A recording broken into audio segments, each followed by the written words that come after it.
But my mind is thinking this morning as we journey back. I do for a few years. I was invited up to Forest Lawn and California, up above Los Angeles. My first purpose for going up there was to visit the grave of Amy Semple McPherson, the founder of the Foursquare movement. And I went to her tomb. And although I differed with the woman as a minister, but yet in my heart I give admiration and respect for what she stood for in the hour and the persecution things she had to go through with, and time of her being here on the earth, and then for her beloved son, which is a bosom friend of mine, Rolf McPherson. And a group of ministers, we went up there, and we didn't have time to go in to into the place where they have the cremation and put the bodies in a little box on the side of the wall. And in there they had some outstanding things, such as the Last Supper, and it's lighted by the actual light of the sun. And they have a shutter that it gives them when they go in, it's light. And then as they begin to speak, it darkens up, and after a while it all becomes dark. And then the people go out. And they have all the supper, and the woman that helped the secret of how to beat this glass into this place, why make these pictures, why it come to a family for many years back, and the art would just give it to the children, and the last one was a woman, and there's fixing this picture, and when they went to mold and burn the glass, bake it of Judas Iscariot, it busted. So then they tried it again, and it busted again. And she said, maybe our Lord doesn't want His enemy pictured by His side. And said, if it burst again, we'll not complete the picture. It helped that time. Then, of course, that was a striking thing, and how that such things would happen. But then one of the main things that interests me in Forest Lawn was Michelangelo's, the great sculpture, the monument of Moses. It's a reproduction there, of course. It isn't the original, but it was such a great masterpiece. And as I stood and looked at it, I liked that. Something that looks like it represents, got something to it. I like art real well. I believe God is in art. I believe God is in music. I believe God is in nature. God's everywhere, and anything that's contrary to the original is a perversion. God is in dancing. Not the kind of dancing you do here, but when the sons and daughters of God are in the Spirit of God, that's dancing. But like I had to contend with at 2 o'clock this morning, up there in the lane, That's the perversion of it. But this masterpiece that Michelangelo had made, it cost him something to do that. He was a great man, and it cost a big part of his life, because he was many, many years and carving out.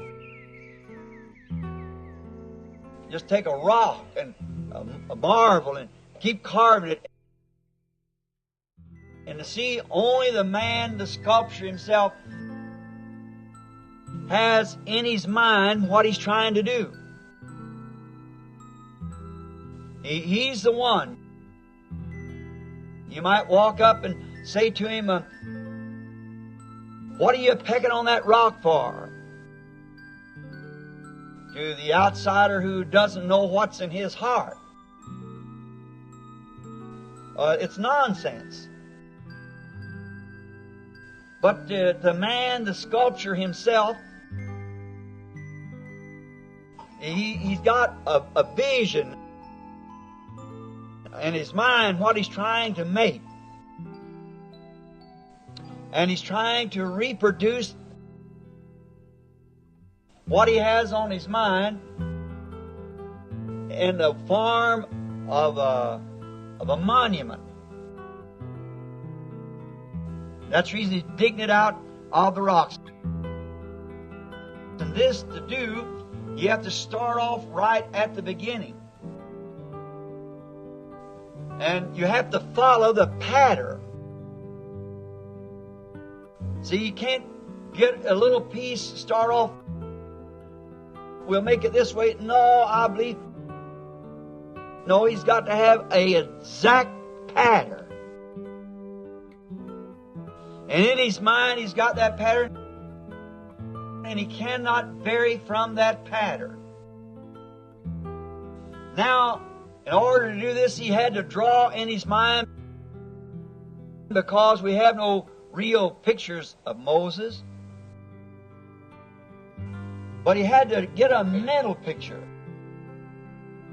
in his mind of exactly what Moses was. Now, a genuine sculpture is inspired like a genuine poet or any genuine singer, musician, whatever it might be. All real has to come by inspiration. Michelangelo must have had the inspiration of what Moses really looked like, and he caught it in his mind. What Moses must have been, so he set forth on this great piece of marble, cutting to the pattern and bringing down and honing down till you got to the real picture of what it must have been in his mind. And then when he got all so perfect, every corner off and every place rubbed, and the eyes just right, every hair and beard all just the way it was. You stood off and looked at it. I think of many, many hard years of labor, and how he had to hold that same vision all the time in his mind of what he was going to do. And just think that vision on his mind for so many years, to make it look just exactly to what it was. He caught the vision first, and how he had to work to that vision, cutting off and making down, And when he got it to where he perfected, till it really got perfect, he stood and looked at it when he finished up that morning with the hammer in his hand. And he was so inspired when he looked at it, because the vision of his mind was standing before him in reality. What he had seen and his conception of what Moses was, there it was figured before him, what he'd had in his heart all these years of toils and hours of sorrow and distress and critics and everything else. But yet he stayed right with the vision until it was completed. And then when it was completed, he stood back with the hammer, sculpture's hammer, in his hand, and he looked at that monument, and the inspiration of the vision that he had seen of how to do it inspired him so much till the inspiration struck him till he got beside himself and struck it across the knee and said, "Speak!"